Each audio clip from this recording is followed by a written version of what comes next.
இந்த உலகத்தை வந்து எதிர்காலத்தில் எப்படியெல்லாம் ரீஷேப் பண்ணணும் அப்படின்னு வந்தக்கூடிய ஒரு மாமனிதர்னு சொல்றதா, அல்லது ஒன்றுத்துக்கும் ஆகாத வீணா போனவர்னு சொல்றதா? என்னத்தை அச்சீவ் பண்ண?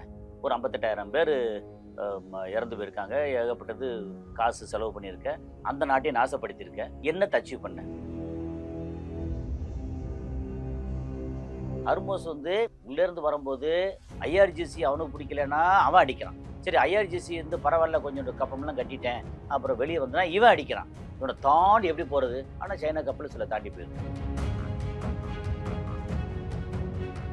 அப்புறம் அங்கே மைன்ஸ் வச்சுருக்காங்கல்ல, சி மைன், கடலில் கன்னி வெடி, அதை பூரா எடுக்கிறதுக்கு சில கப்பல்கள் இதெல்லாம் வந்து போனால் அவன் என்ன சொல்லிட்டாங்க, அந்த சென்காம் நேவி இதில் இருக்காங்கல்ல, அவங்க என்ன சொல்லிட்டாங்க, நம்மளாம் தனியாக எடுக்க முடியாது,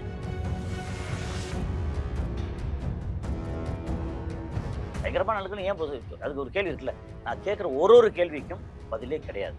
ஏன்னா அமெரிக்காவோட கிரீடம் வந்து கீழே இறங்கிருச்சு, ஒற்றை தலைமையான கிரீடம் கீழே இறங்கிருச்சு. அப்போ எங்கள் ரீஜனில் வந்து அவன் கையில் வச்சுருப்பான், அவன் எதுக்கு வந்து என்பிடியில் வந்து கையெழுத்து போட மாட்டான், ஐஏஏ உள்ளே போக முடியாது, அவங்க இஷ்டத்தை பண்ணுவாங்க. ஆனால் எங்களை மட்டும் நீங்கள் வந்து நோட்டிகிட்டே இருப்பீங்க. அவனை முதல்ல கிளியர் பண்ணு. பேச்சுவார்த்தைன்னு கூப்பிட்டு ரொம்ப ஸ்மூத்தாக போகுது அப்படின்னாலே பின்னாடி குழி பறிக்க போகிறான்னு அர்த்தம். அப்படின்னு சொல்லி இவங்க வந்து திருப்பி தாக்குறதுக்கு எல்லா விதமான இதோட ரொம்ப ஸ்ட்ராங்காக வர்றாங்க.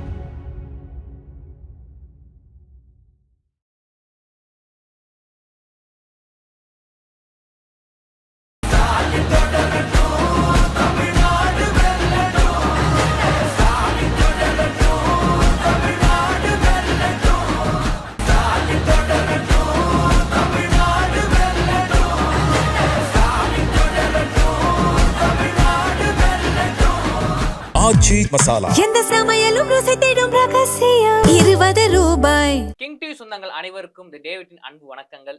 இன்னைக்கு நம்ம இன்டர்வியூ நிகழ்ச்சியில நம்முடைய நெஞ்சிருக்க சிறப்பு விருந்தினர் சர்வதேச செய்தி ஆய்வாளர் திரு கசாலி அவர்கள். வாங்க பேசுவோம் சார். வணக்கம். வணக்கம் டேவிட். ஈரான், அமெரிக்கா, இஸ்ரேல் போரை பத்தி நம்ம நிறைய இன்டர்வியூ வந்து பேசியிருப்போம் சார். ஆனா இப்போ வந்து ட்ரம்ப் அவர்கள் வந்து ஒரு புதுவிதமான ஒரு காமெடி பண்றாரா சொல்லுவாங்களே சார், இந்த அஜித் படத்துல அதை வச்சு சந்தானம் கூட ஒரு காமெடி பண்ணிருப்பார், என்னை தாண்டி முடிஞ்சா போங்கடா அப்படின்னு சொல்ற மாதிரி. இல்ல நகைச்சுவை கேட்கல, ஆனா உண்மையா அதான், என்ன தாண்டி போங்கன்னு சொல்ற மாதிரி. ஹார்மோஸ் நீர்த்தேக்க நான் கண்ட்ரோல் எடுத்துக்கிட்டேன், ஈரானோட துறைமுகம் என் கண்ட்ரோலு அப்படின்னு சொல்லியிருந்தாரு. இப்போ நான் வந்து அதை கொஞ்சம் ரிலீவ் பண்றேன், திறந்து விடுறேன் அப்படின்னு சொல்றது, இது என்ன சார், என்ன நடக்குது?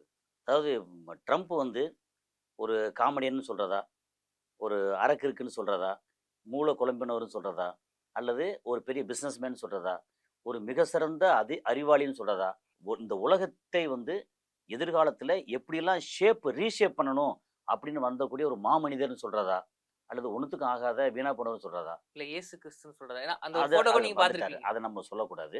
ஏன்னா எப்படின்னா, இன்னும் ஒரு ஒரு ஒரு மதத்தோட ஒரு ஸ்தாபகம் பண்ணார் இல்லையா, என்னதான் யாரு பண்ணாலும் தவறு அது.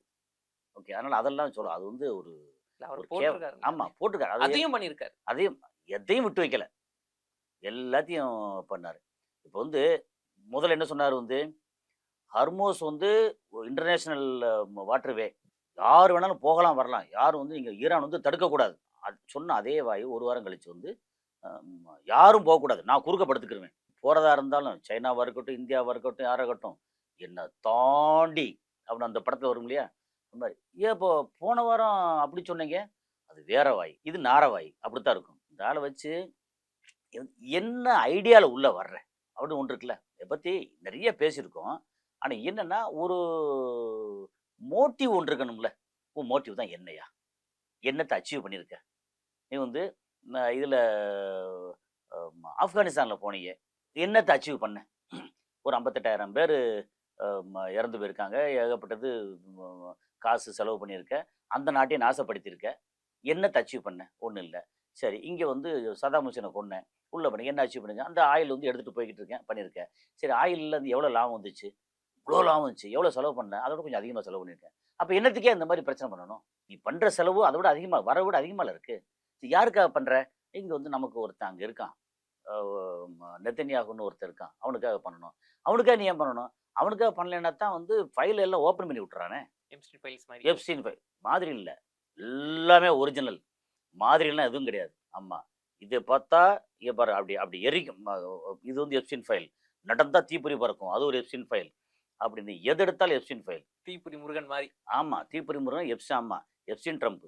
இந்த மாரி ஆகி கடைசியில வந்து காமெடி அந்த ஆளு பண்ற காமெடி கூத்துல வந்து, நம்ம வீட்ல அடுப்பெரியறது நமக்கு வந்து கிடைக்கக்கூடிய அ ம ஒரு என்ன சொல்றது? ஏழை மக்கள் இருக்காங்கல்ல, சாதாரண மக்கள். நம்ம நல்லா காமெடியா இதுவா இருந்தா கூட, நீங்க க தள்ளுவண்டி கடைகள்ல வந்து சென்னை, கோயம்புத்தூர், மதுரை. மதுரைலாம் பார்த்தீங்கன்னா, 24 மணி நேரம் விடிய விடிய வந்து அங்க வச்சு இட்லி சுட்டுட்டு இருப்பாங்க. பரோட்டா இருக்கும், இது இருக்கும், பன் பரோட்டான்னு இதுலேருந்து நெறையா வேலை நடந்துகிட்டே இருக்கும். அதுக்கு தேவைப்படுறது வந்து கேஸ். இன்னைக்கு எவ்வளோ தள்ளுவண்டி கடையும் மூடியிருக்காங்க. எனக்கு தெரிஞ்சு நான் சும்மா ஜெனரலா வந்து ஒருத்தர்ட்ட சிலர்ட்ட பேசிட்டு இருக்கும்போது, சென்னையில வந்து தள்ளுவண்டி கடைகளுக்கு வந்து ரொம்ப முக்கியமான விஷயம் கேஸ். அங்க வந்து விறகு அடுப்பு போட்டு எரிச்சு தள்ளுவண்டி கடையில நடத்த முடியாது. லைட் வேணுனா உங்களுக்கு பேட்டரியில போட்டுக்கலாம். அங்க வந்து பேட்டரியில இண்டக்ஷன் ஸ்டவ்வா போட முடியும். வேற எங்கேயும் கரண்ட் இழுக்கவும் முடியாது.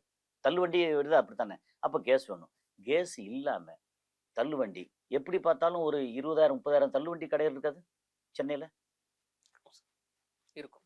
அதுல 60 70% தள்ளுவண்டி வந்து இப்போ வந்து இல்ல. அப்புறம் இருக்கக்கூடிய ஒரு 10,000 தள்ளுவண்டி இருக்குன்னு வச்சுக்கங்களேன். அந்த 10,000 தள்ளுவண்டியில முன்னாடி வந்து வெரைட்டீஸ் போட்டிருப்பாங்கல்ல. அந்த வெரைட்டீஸ் எல்லாம் குறைஞ்சு. அப்புறம் பொரிக்கிற ஐட்டம் இருக்குல்ல. அது எல்லாம் குறையும். ஏன்னா பொரிக்கிற ஐட்டத்துக்கு வந்து நெறையா கேஸ் தேவைப்படுது. அப்புறம் விறகடுப்பு போட்டா தள்ளுவண்டியில விறகடுப்பு போட முடியாது. இதுல நம்ம இந்த கேஸ் இல்ல, விறகடுப்பு, அப்புறம் இண்டக்ஷன் ஸ்டவ் அப்படி பேசினா கூட, ஒரு உதாரணத்துக்கு சென்னையில மட்டும் ஒரு 20,000 தள்ளுவண்டி வேலை இல்ல. சரி, நீங்க ஒரு விஷயம் சொன்னீங்க. சென்னையில மட்டுமே 20,000 வண்டிகளுக்கு வந்து வேலை இல்லைன்னீங்க. ஆனா ஒருத்தர் ட்ரம்ப் இவரு ஒண்ணு சொல்லியிருக்காரு. என்னன்னா வந்து எங்களோட வேலையே என்னன்னா, ஈரான வந்து நல்லாட்சி கொண்டு வரணும். முக்கியமா நாங்க ஹார்மோஸ் வந்து எங்க கண்ட்ரோல்ல கொண்டு வந்துட்டோம். அவ்வளவு பெரிய ஹார்மோஸ் அப்படின்னு சொல்றாரு சார். உண்மையாவே எங்க கண்ட்ரோல்ல கொண்டு வந்துட்டாங்களா? அதுக்கு வந்து பல நவீனமயமான ஏரோப்ளேன் நாங்க யூஸ் பண்ணியிருக்கோம். போர் கப்பல் நாங்க வச்சிருக்கோம் அப்படிலாம் சொல்றாங்க. இது என்னது சார்? நெறைய நமக்கு வந்து தகவல் வந்து நெறைய வந்துகிட்டே இருக்கு. ஓகே. இதுல வந்து கப்பற்படையில பயங்கரமா வச்சிருக்கோம்னு சொன்னார்ல, அது உண்மதான். பயங்கரமான கப்பற்படை. சரி. அந்த கப்பல்கள்லாம் எங்க? அதான் சொன்னேன். நாங்க வந்து 2 முள்ள நிப்பாட்டி இல்ல வச்சிருக்கோம். அது சரி. அது எங்க? நிப்பாட்டி வச்சிருக்க எங்க நிப்பாட்டி வச்சிருக்காய்ங்க? அதாவது ஒருத்தன வீடு பூந்து அடிக்கணும்னா, வீட்டுக்கு முன்னாடி ஆள் நிக்கணும். ஓகே. 5 கிலோமீட்டர் பின்னாடி தள்ளி நின்னுட்டு, "டேய் உன்னை வீடு பூந்து அடிப்பேன்டா" அப்படின்னு சொன்னா அது என்ன அர்த்தம்? சரி. இப்ப வந்து அ நீ வீட்டுக்குள்ள முடியாது, வர முடியாது. நான் வந்து குறுக்க வந்து தோண்டி போட்டுருவேன். அப்படின்னா, டங்குன்னு வந்து தவி போவாய்ங்க. அப்படித்தான் வந்து ஒரு 10 போர்க்கப்பல்கள சின்ன சின்ன கப்பல் நிறுத்தி வச்சிருக்காய்ங்க. எப்போ போன மண்டேல இருந்து. எ சரி நிறுத்தி வச்சிருக்காங்கல்ல. அதனால பாதிக்கப்பட்டது யாரு? ச ஈரான் பாதிக்கப்பட்டிருக்காங்களா? ஓரளவு பாதிக்கப்பட்டிருக்காங்க. சைனா ஓரளவு. ஆனா பெரும்பாலும் பாதிக்கப்பட்டது யாருன்னா, அமெரிக்காவோட நேச நாடுகளா இருக்காங்கல்ல. இந்தியாவா இருக்கட்டும். இந்தியா வந்து என்ன சொன்னாலும் வந்து நம்ம வந்து அமெரிக்கா என்ன சொன்னாலும் ஓகே ஓகே அப்படின்னு கேட்கிற இடத்துல இருக்காங்க. ஜப்பான், இந்த தென்கொரியா இவங்க எல்லாத்துக்கும் கேஸ் இதெல்லாம் வரணும். அங்கேருந்து வரணுமே. ஹர்மோஸ் வந்து உள்ளேருந்து வரும்போது ஆ ம ஐஆர்ஜிசி அவனுக்கு பிடிக்கலன்னா அவன் அடிக்கிறான். சரி ஐஆர்ஜிசி வந்து பரவால்ல கொஞ்சம் கப்பம்லாம் கட்டிட்டேன். அப்புறம் வெளிய வந்தனா இவன் அடிக்கிறான். இவன தாண்டி எப்படி போறது? ஆனா சைனா கப்பல் சில தாண்டி போயிருக்கு. அதான் அந்த படத்துல சொல்லுவாங்க. வாமா மின்னல் மாரி மின்னல் வேகத்துல வந்துட்டு போயிட்டாங்களா? இல்ல இவங்க கண்ணுக்கு அது தெரியலீங்களா? தெரியாம எப்படி இருக்கும்? கப்பல் வந்து மின்னல் வேகத்துல முடியாது. நம்பர் 1. கடலுக்குள்ள எப்படி போனாலும் வந்து போட் இருக்குல்ல, அந்த இந்த போட் ஃபைபர் போட் மட்டும் போகலாம். ஆ இது கப்பல் வந்து ஸ்லோவா தான் முடியும். அதுவும் வந்து நிறமாச கற்பிணி மாரி இருக்குள்ள கப்பல். ஆனா ட்ரம்ப்புக்கெல்லாம் எப்படி சார் மிஸ் ஆயிடுச்சு? அவ்வளோ பெரிய கப்பலு. வேணும் விடுறதான். அத வந்து அடிச்சா, அ இவன் சைனாவோட நேரடி யுத்தம்னு வந்துரும்ல. நேரடி யுத்தம் வந்து என்ன ஆகும்? சைனா கையில எல்லாமே வச்சிருக்காய்ங்க.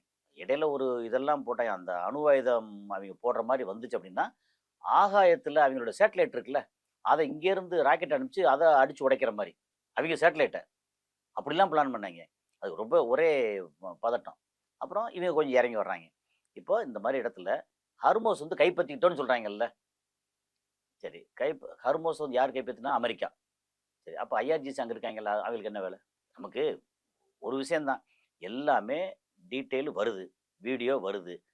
ஆ கைப்பத்திக்கிட்டோம்னா குறுக்க படுத்துக்கிட்டேன். வெளியில வந்து குறுக்க படுத்துக்கிட்டேன். Right okay. அப்போ அத கைப்பற்றிட்டோம்னா அர்த்தம் என்ன? ஐஆர்ஜிசி எல்லாமே தொடச்சு எரிஞ்சுட்டு, அப்புறம் அங்க மைன்ஸ் வச்சிருக்காங்கல்ல, மைன் கடல்ல கன்னி வெடி. அத பூரா எடுக்கிறதுக்கு சில கப்பல்கள் இதெல்லாம் வந்து போனால் அவங்க என்ன சொல்லிட்டாங்க, அந்த சென்காம் நேவி இதில் இருக்காங்கல்ல, அவங்க என்ன சொல்லிட்டாங்க, நம்மெல்லாம் தனியாக எடுக்க முடியாது. அப்புறம் யூகேல இருந்து ஒரு இதெல்லாம் வந்தது, அதில் நம்மெல்லாம் எடுக்க முடியாது ஜப்பான்ல இருந்து கூட நாங்க கப்பல் வந்தது. அவங்களும் சொல்லிட்டாங்க, இது வந்து ஈரானோட உதவி இல்லாமல் நம்மளால் கன்னி வெடி அகற்ற முடியாது. அப்போ ஈரானோட உதவி வேணும் அப்படின்னா, நான் உன்னை அடிக்கிறதுக்கு எனக்கு ஒன்று நீ உதவி கொடுறான்னு சொன்ன மாதிரி எப்படி இருக்கும்? அது அப்படி தானே இருக்குது. இது ஒரு படத்தில் வந்து சொல்லுவாங்களே, உங்களை எப்படிங்க கரெக்ட் பண்ணுறது, எனக்கு ஐடியா கொடுங்களேன் அப்படின்ற மாதிரி. ஈரான் வந்து ஒன்றை நான் அடிக்கணும்ப்பா, இங்கே வந்து இந்த இதில் கன்னி வெடியெல்லாம் அகற்றணும், எனக்கு கொஞ்சம் உதவி பண்ணு, நான் கன்னி வெடியெல்லாம் அகற்றிட்டு உன்னை அடிக்கிறேன் நான். இப்போ என்ன வகையானது? சரி, ஹர்மோஸை கைப்பற்றி எங்கள் கையில் வந்து பயங்கரமாக கடல் இதில் பயங்கரமாக இருக்குது, வானத்தில் நாங்கள் பயங்கரமான ஆட்களை. சரி, அப்போ ஏன் வந்து இந்த கொள்ளையடிக்க வந்தீங்கல்ல எல்லோ கேக்கு, அப்போ ஏன் தோத்தீங்க? உங்களுடைய ஃப்ளைட்டை, உங்களுடைய ஹெலிகாப்டரை, உங்களுடைய ட்ரோனை எல்லாத்தையும் நீங்களே வந்து பொசுக்கிட்டு போனீங்க. அவங்க தான் பொசுக்குனாங்க. ஏன் பயங்கரமான ஆளுகளும் ஏன் அதுக்கு ஒரு கேள்வி இருக்குல்ல. நான் கேட்குற ஒரு கேள்விக்கும் பதிலே கிடையாது. ஏன்னா அமெரிக்காவோட கிரீடம் வந்து கீழே இறங்கிருச்சு, ஒற்றை தலைமை என்ற கிரீடம் கீழே இறங்கிருச்சு. அவங்க வந்து இப்போ இது வரைக்குமே, இப்போ இந்த இன்னைக்கு நம்ம பேசிக்கிட்டு இன்னைக்கு வரைக்குமே அவங்க இதுக்காக பண்ணியிருக்க செலவு மொத்தம், அந்த சில கப்பல்கள் ஓட்ட விழுந்தது, F-35 F-15-16 அடி வாங்கினது, அதுக்கப்புறம் வந்து சவுதி அரேபியாவில் இருந்த அந்த E3 இது இருக்கு இல்லையா, அவாக்ஸ்ன்னு சொல்லி அந்த ஃப்ளைட்டு, அது அடி வாங்கினது.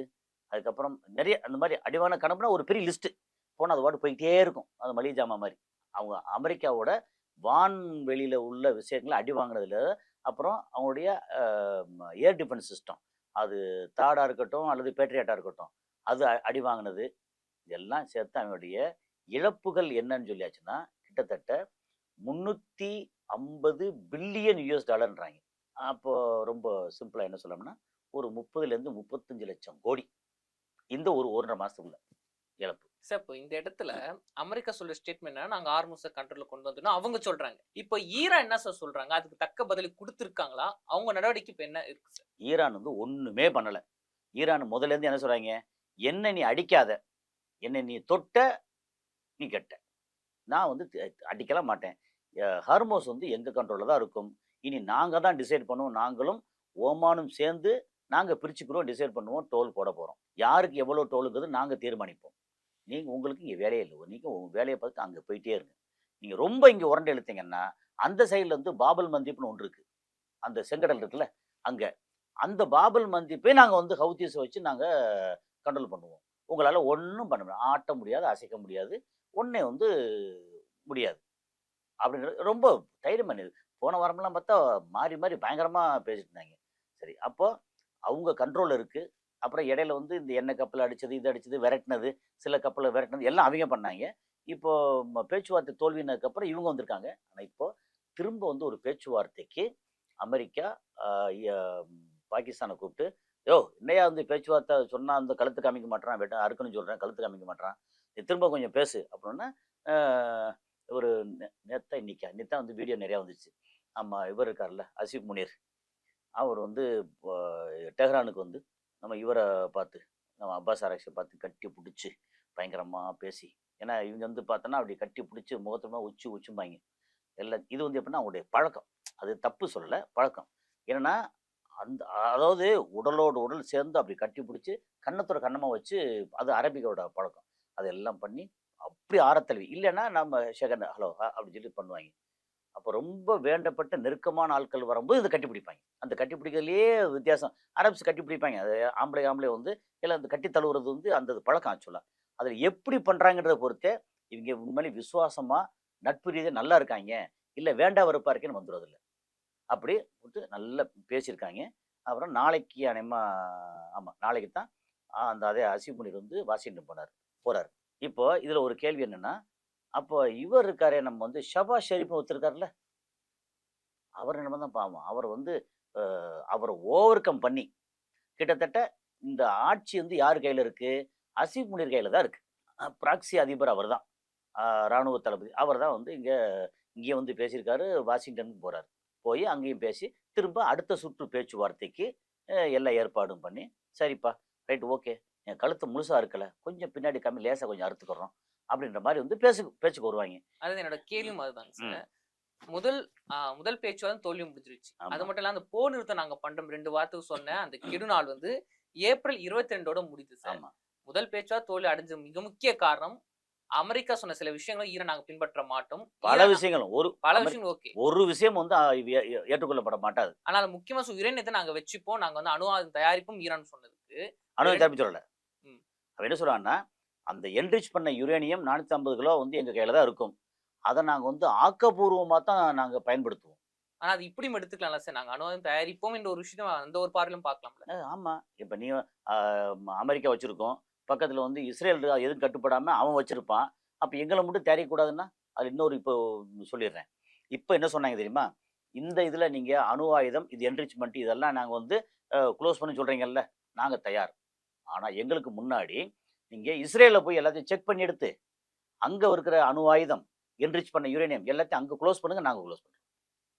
அப்ப எங்க ரீஜன்ல வந்து அவன் கையில வச்சிருப்பான். அவன் எதுக்கும் வந்து என்பிடில வந்து கையெழுத்து போட மாட்டான். ஐஏஇஏ உள்ள போ முடியாது. அவங்க இஷ்டத்த பண்ணுவாய்ங்க. ஆனா எங்கள மட்டும் நீங்க வந்து நொட்டிட்டே இருப்பீங்க. அவன முதல்ல கிளியர் பண்ணு இஸ்ரேல. அவன்ட்ட வந்து ஆர்ம்ஸ் கிடையாது, ஒண்ணும் கிடையாது. அப்படி சொல்லு, நாங்க வர்றோம். அதுக்கு நாங்க தயார். சரி இன்னொன்னு வந்து நாங்க 5 வருஷம் மட்டும் நீங்க வச்சுக்கலாம் அப்படி இந்த பக்கம் சொன்னதும், நாங்க 5 வருஷம் வச்சுக்கிறோம். இல்ல நீங்க 20 வருஷம் வந்து யுரேனியம் வச்சுக்க கூடாது. அந்த ஒரு நிபந்தனைலாம் புதுசா அது இருக்குங்களா சார்? சும்மா இதெல்லாம் அதெல்லாம் என்னது இதெல்லாம்? அது இப்ப என்னன்னா, சரி ஓகே. இப்போதைக்கு பேச்சுவார்த்தை வந்து கொஞ்சம் ஒரு மாதிரி சுமூகமா போகட்டுமே! அப்படிங்கிறதுக்காக வந்து ஓகே. ஒரு 5 வருஷத்த வச்சு அப்புறம் குளோஸ் பண்ணிக்கிறோம் அப்படின்னு இவங்க சொல்ல ஏன்னா இது வந்து நாங்க ஆக்கப்பூர்வமானதுக்கு தான் பயன்படுத்த போறோம்ன்னு சொல்றாய்ங்க. ஆக்கப்பூர்வமான என்ன? அடுத்தவன அழிக்கிறதே இவங்களுக்கு ஆக்கப்பூர்வமா இருக்கலாம். அப்படித்தானே நிலைமை? இப்ப இவங்க எல்லாம் ஆளாளுக்கு போட்டு அடி அடின்னு அடிச்சு எல்லாத்தையும் அங்க சாகடிச்சானே, இவன் மக்கள் நல்லா இருக்கணுங்கிறதுக்காக பண்ணியிருப்பாய்ங்க. அப்ப ஆக்கப்பூர்வமா வச்சிருப்போம். ஒரு எலக்ட்ரிசிட்டி ப்ரொடியூஸ் பண்றதுக்கோ, மெடிக்கலுக்கோ அப்படின்னு எல்லாத்தையும் நான் பயன்படுத்திக்கணும்னு சொல்ற மாரி இருக்கலாம். ஆனா என்ன பண்ணாலும், அமெரிக்காவோட நிபந்தனைகள் இருக்குல்ல, இந்த நிபந்தனைகள் எல்லாம் பண்ணியா? சரி ஓகே. பிப்ரவரி 28 ஏன் அடிச்ச? ஹர்மோஸ் வந்து பழையபடி எனக்கு திறந்து விடு அப்படின்னா, அப்ப எனக்கு பழையபடி அங்க அடிச்ச ஆட்கள பூரா திருப்பி கொண்டு வா. அவ்வளோ பேர கொன்னேல்ல, எதுக்கு கொன்ன அப்போ? பேச்சுவார்த்தை நடந்துட்டு இருந்துச்சுல்ல. நாங்களும் உன்ன நம்பி வந்தோம்ல. இப்போ வந்து திரும்ப அடுத்த கட்ட பேச்சுவார்த்தைன்னு கூப்பிடுறது இருக்கு இல்லையா?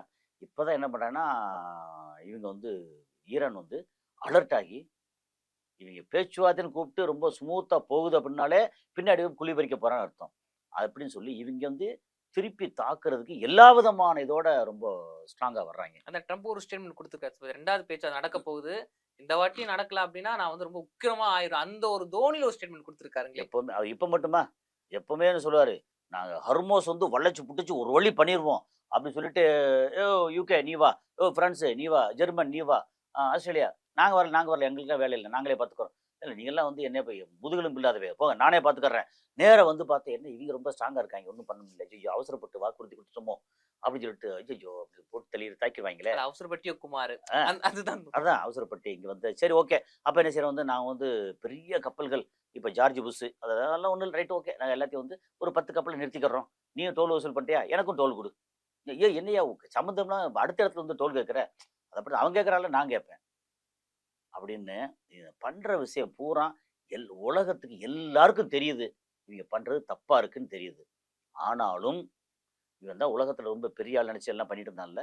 அந்த ஆட்டம் வந்து குளோஸ் அப்படிங்கிறதுக்கு முக்கியமான சில விஷயங்கள மட்டும் சொல்லிறலாம். கப்பற்படையில உண்மையிலேயே ராஜாவா இருந்தாங்க. ஓகே. 1,00,000 கோடிக்கு ஒரு கப்பல் பண்றாங்கன்னா 5,000, 5,500 பேர் வந்து உள்ள இருக்காங்க. அதுக்கப்புறம் மேல பார்த்தா வந்து 70, 80 ஃபைட்டர் ஜெட்ட வந்து சுமந்து வர முடியும். அப்படின்னு அந்த இடத்துல நிறுத்தாங்கன்னா, உண்மையிலேயே கடல்ல வந்து ஒரு தீவு மாரி. நகரும் தீவு. அப்படி அது வந்து ஒரு சாதாரண விஷயம் இல்ல. கரெக்ட். அப்புறம் வானத்துல அது போச்சு அப்படின்னா, அடிக்கிறதுக்கு டொமஹாக் மாதிரி, இது மாரி பலிஸ்டிக்கா இருக்கட்டும், எல்லா விதமான ஏவுகணைகள் ரொம்ப ஸ்ட்ராங்கா இருக்காங்க. இதெல்லாம் தாண்டி ஃபைட்டர் ஜெட். அது வந்து யாரு கண்லயும் படாம அப்படி போற மாரி. அந்த விதத்துல எல்லாம் சூப்பர் தான். அதே மாரி இந்த தரைப்படையா இருக்கிறதும் அவைங்க வந்து சாதாரணமா இல்ல. எல்லா விதமான இதுல இருக்காங்க. எல்லாம் கரெக்ட்டு தான். ஆனா, எதிரி வந்து அதோட ஸ்ட்ராங்கா இருக்கானே. இதுவரைக்கும் அவங்க இதெல்லாம் ஓகே. எல்லாம் இதுல சூப்பர், அதுல சூப்பர், இதுல சூப்பர். அங்க வந்து அடிக்க போனா லிபியா, வெனிசுலாவா இருக்கட்டும், ஈராக்கா இருக்கட்டும், இல்ல மத்த எங்க போனாலும் சரி, அ அவங்க வந்து கொஞ்சம் கம்மியா இருந்தாங்க. அதனால இவன் வந்து எல்லாம் அப்படி ராஜா மாரி மேலேருந்து போட்டு ஃபைட்டர் ஜெட்ட வச்சு டொப்பு டொப்பு டொப்புன்னு மிசைல போட்டு, குண்ட போட்டு எல்லாத்தையும் கொன்னாய்ங்க. ஓகே. அப்ப என்னன்னா, இது வந்து இதுல காசால அடிச்சாங்க. அப்புறம் லெபனானில் அடித்தாங்க. அப்புறம் இடையில ஹவுத்திஸ் இருக்கா தேட போகிறேன்னு சொல்லிட்டு இதில் ஏமனில் அடித்தாங்க எல்லாம். இப்போ திரும்ப வந்து இங்கே அடிக்கிறாங்க ஈரானில். அப்போ ஈரான் வந்து என்ன சொல்கிறான் வந்து, டேய் என்ன நீ வந்து என்ன காசா நினச்சியாடா, இல்லை லெபனான் நினச்சியாடா, இல்லை ஏமன் நினச்சியா, ஈரான்டா அப்படின்ற மாதிரி சொல்லி சாதிச்சிட்டாங்கல்ல. எல்லாத்தையும் அடிச்சு தீர்த்துட்டாங்க. இன்னைக்கு அவங்களுக்கு அமெரிக்காவுக்கு ட்ரம்ப்புக்கு வேறு ஆப்ஷனே இல்லை. ட்ரம்ப்பை வந்து எப்படி சோழி முடிக்கிற அளவுக்கு பிளான் பண்ணாங்க. இவன் சரியில்லை, ட்ரம்ப் வந்து சோழி முடித்தா மட்டும்தான் இந்த நாடு உருப்படியாக இருக்கணும். இப்போ ஒரு காமெடி பண்ணுறேன்னா இது பண்ணுறதுனால என்னாச்சுன்னா, அங்கே வந்து பெட்ரோல் விலை $5 ஆகிப்போச்சு. 2.5 இருந்துச்சு நினைக்கிறேன். பெட்ரோல் விலை அங்கே ஏறி போச்சு, எல்லா விலைவாசி ஏறி போச்சு. சரி இவ்வளோ தூரம் இங்கே செலவு பண்ணிடலாம், 35 லட்சம் கோடி நீ செலவு பண்ணியிருக்க. ஆமாம் 35 லட்சம் கோடி, அதாவது எவ்வளோ வந்து ஒரு 350 பில்லியன் US$. 35 லட்சம் கோடி கிட்டத்தட்ட செலவு பண்ணியிருக்க. வரவு என்ன? அந்த வடிவ சொன்ன தான் 2 பகுதி இழுத்துட்டு வரவு என்ன? ஒன்றும் இல்லை. என்ன பண்ணிட்டா இங்கே ஐடியா என்ன, அங்கே ரெஜிம் சேஞ்ச் பண்ணி அயத்துல்லா கம்பெனியை போட்டு தள்ளிட்டு, அப்புறம் ரேசா பவுலின்னு ஒருத்தர், அங்கே ஒரு அடிமை ஒருத்தருக்கிற பழைய மன்னர் வாரிசு, அவர் உட்கார வச்சு இருக்கிற ஆயில் இது எல்லாத்தையும் வந்து தான் கையில் எடுத்துக்கிட்டு சைனாவை சப்ரஸ் பண்ணி, இனி எல்லாமே உலகத்தில் அமெரிக்கா தான் இன்னும் நிலைத்த ஒரு வல்லரசு பேரரசு. இது நடக்கலைல்ல, ஆனால் செலவு மட்டும் ஆயிடுச்சுல்ல. சரி இப்போ செலவானது இது வரைக்கும் 35 லட்சம் கோடி செலவாச்சுன்னா, இதுக்கப்புறம் எதிர்காலம்னு ஒன்று இருக்குல்ல, அந்த எதிர்காலம் அவன் எந்திரிச்சு வரணும்ல. அமெரிக்கா கடனுக்கு பண்ணக்கூடிய கொடுக்கக்கூடிய வட்டி ஒரு வருஷத்துக்கு $1 ட்ரில்லியன் வட்டி கட்டுறாங்க. நம்ம ரூபாய்க்கு வந்து ஒரு ஒரு என்ன சொல்றது 100 லட்சம், 1 ட்ரில்லியன்னா வந்து 100 லட்சம் கோடி, 95 லட்சம் 100 லட்சம் கோடி. 2ஆம் கட்ட பேச்சுவார்த்தை நடக்க போகுது. அது வந்து இந்த போரை நிறுத்தும். போர் வந்து நடக்காது. இப்போ வரைக்கும் கடந்த ஒரு 6-7 நாளாக நீங்கள் பார்த்தீங்கன்னா, அரபு நாடுகள், எனக்கு டெய்லி வந்து அங்கேருந்து தகவல் வந்துட்டு இருக்குல்ல, அரபு நாடுகளில் முன்னாடி பார்த்தா வீணு சவுண்டு பயங்கரமாக வரும், அடிபட்டது வந்து சின்ன பீஸு கீழே விழுவும், நிறைய பேர் வந்து காயம்பட்டிருக்காங்க, கொஞ்சம் பேர் இறந்து போயிருக்காங்க. ஏன்னா சின்னதாக வந்து மண்டையில் உச்சி மண்டல அடித்தா இல்லை சைடில் அடித்தா டம்னு விழுந்து எனத்துக்காகும். இன்னொன்று சத்தம் கேட்டாலே நமக்கு மயக்கம் வந்துடும், அளவுக்கு பயங்கரமான சத்தம் நடந்துச்சு. ஒரு 6-7 நாளாக ஒரு ட்ரோன் கிடையாது, ஒரு மிசைல் கிடையாது. அரபு நாடுகள் உண்மையிலேயே இப்போ நிம்மதி பெருமிச்சு விட்ருக்காங்க. இந்த 15 நாள் ட்ரூஸ் இருக்குல்ல, சீஸ்ஃபயரில் இருக்காங்க. இன்னொரு பேச்சுவார்த்தை, ஒரே ஒரு விஷயந்தான், இந்த பேச்சுவார்த்தைன்னு கூப்பிட்டு அங்கே பேசிக்கிட்டு இருக்கும்போது ஈரானில் திரும்ப வந்து அடிக்கிறதுக்கான வாய்ப்பு இருக்கு. ஈரான் இல்லை, ஈரான் மேலே அமெரிக்கா அடிக்கிறதுக்கு. ஏன்னா ஒரு எப்பவுமே அவங்களுக்கு முதுகில் குத்தி தான் பழக்கம். அவங்க நேர்மையான ஆட்கள் கிடையாது. ஏற்கனவே இப்போ பிப்ரவரியில் பேச்சுவார்த்தை நடந்துட்டு இருக்கும்போது அப்படித்தானே 28ஆம் தேதி போட்டு தாக்குனாங்க. என்னத்துக்கிட்ட அடிச்சு நீ திடீர்னு பேசிட்டு இருக்கும்போது, நான் அடிக்க போறேன்னு சொல்லி அடி, ஒரு வீரனாக இருந்தால் அடிக்க போறேன்னு சொல்லி அடி, இதான் கோலையாச்சு. திடீர்னு பின்னாடி முதுகில் குத்தினேன்னா அதே மாதிரி இப்போ 2ஆம் கட்ட பேச்சுவார்த்தைக்கே கெஞ்சி கூப்பிட்றாங்க வந்து சேருப்பா. அது யார் மூலமாக? இந்தியா மூலமாக கூப்பிட்டா இந்தியா பெரிய ஆளாயிரும். அவனுக்கு வந்து இதெல்லாம் வந்து ரெஸ்ட்ரிக்ஷன் இதெல்லாம் வந்து பிரச்சனை வந்துடும். இந்தியாவில் நமக்கு அடிமை ஒருத்தர் இருக்கான், இப்போ பாகிஸ்தான் என்ன சொன்னாலும் சரின்னு கேட்பான். ஏற்கனவே வந்து நோபல் பரிசு கொடுத்தே ஆகணும் ஒத்தக்கால் நின்னவங்க. அவங்க வச்சு ரைட் ஓகே அப்படின்னு சொல்லி போட்டு பேச்சுவார்த்தை, 2ஆம் கட்ட பேச்சுவார்த்தை. இப்போ நான் பர்சனலாக என்ன நினைக்கிறேன்னா, 2ஆம் கட்ட பேச்சுவார்த்தைக்கு போய் உட்காந்தா ஈரான் வந்து பெருசாக அடி வாங்கும்னு தோணுது. இதுதான் பொறுத்துன்னு நம்ம பார்க்கணும். ஆமாம், நன்றி சார். இந்நேரம் வரைக்கும் ஈரான் இஸ்லாம் அமெரிக்கா போரை பற்றி பல தகவல்களை எங்க கூட பகிர்ந்துக்கிட்டீங்க. நன்றி. தொடர்ந்து பேசுவோம். நன்றி.